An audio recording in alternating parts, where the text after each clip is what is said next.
Okay, so for continuous random variables, we're going to talk about three types of distributions: the uniform probability distribution, the normal probability distribution, and the exponential probability distribution. So in this video, we're going to focus on the uniform probability distribution. This is really important because it shows us how to calculate the probability and how the probability of something happening for a continuous random variable is equal to the area under the curve. So a uniform probability distribution, I'm just going to show it to you because the picture just does better than the descriptions and words, right? It's just, right, when all of the probabilities are equal, right? Any type of probability, right, it is equal for a given interval. So let's look at an example. So this is the probability density function. So this does not actually calculate the probability, but it's part of it. So again, we're going to go through this example and it's all going to come together and make sense. So let's say, for example, that we have a random variable x, which is equal to the flight time in the interval of 120 to 140 minutes. So basically what this is saying is that we're looking at, hey, how long is a flight? And we're looking at the interval between 120 and 140 minutes. So let's assume that the probability of a flight time within a 1 minute interval is the same as the probability of a flight time within any other 1 minute interval. So basically what this is saying is that because the probability of any interval is the same, right? They're equally likely, therefore we can use the uniform probability distribution because that's what happens in a uniform probability distribution, right? The probabilities are equally likely. So let's say that for this example, right, we're saying that we were asking what is the probability that the flight time is between 120 and 130 minutes. So it looks like this, right? X, right, whatever we're interested in, our flight time is at least 120 minutes, but it's less than, right, or equal to 130 minutes. So this is the f of x, right? So right now we're calculating the probability density function is equal to 1 divided by b minus a, where b is the bigger number. So we have 140 minus 120.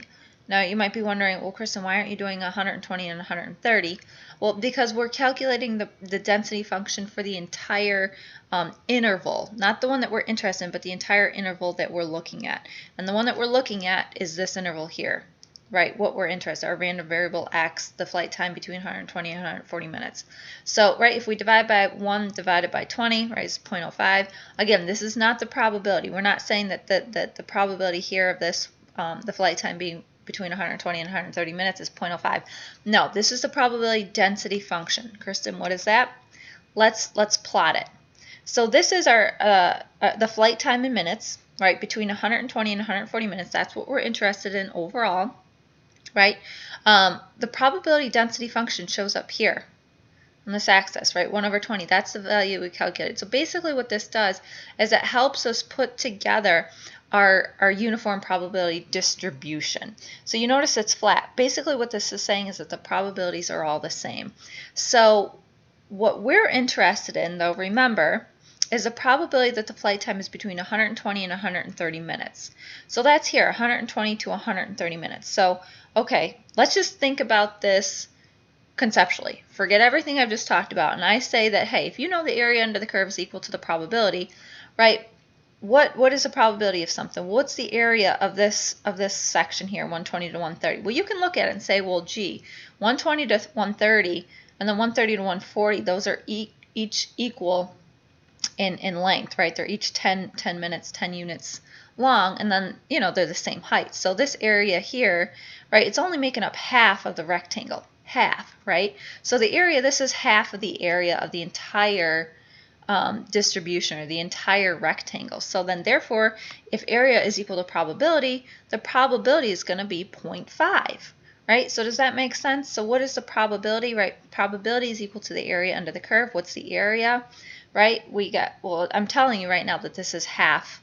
This area we're interested in, 120 to 130, is half of the entire rectangle, right? But we could also, right, that's just understanding conceptually, right? We could also solve this mathematically, right? Because we know the area is equal to length times width, right? You might see length times height or something different like that. So what is the length? Length, right, is 120 to 130.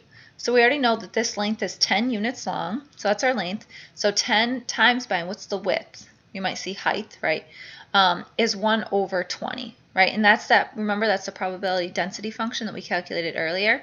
So we're going to multiply those two together, work out the math, and it equals 10 over 20, a half, which is 0.5. So basically what we're getting at is the area under a curve is equal to the probability. So if we have some type of curve, if we can calculate the area under it, we therefore know what the probability is. And that's what we're ultimately interested in, right? Calculating probabilities. So you might be confused by a couple things. First of all, curve. Kristen, this is not a curve. This is a very flat surface. Well, eventually we're going to get into actual curves. So remember the bell-shaped curve we've learned about previously, right? That is actually a curve, and you can still calculate the probability between two values, right? But instead of it being flat at the top, right, you'll still have the length, but you'll have the width will be a little bit funky.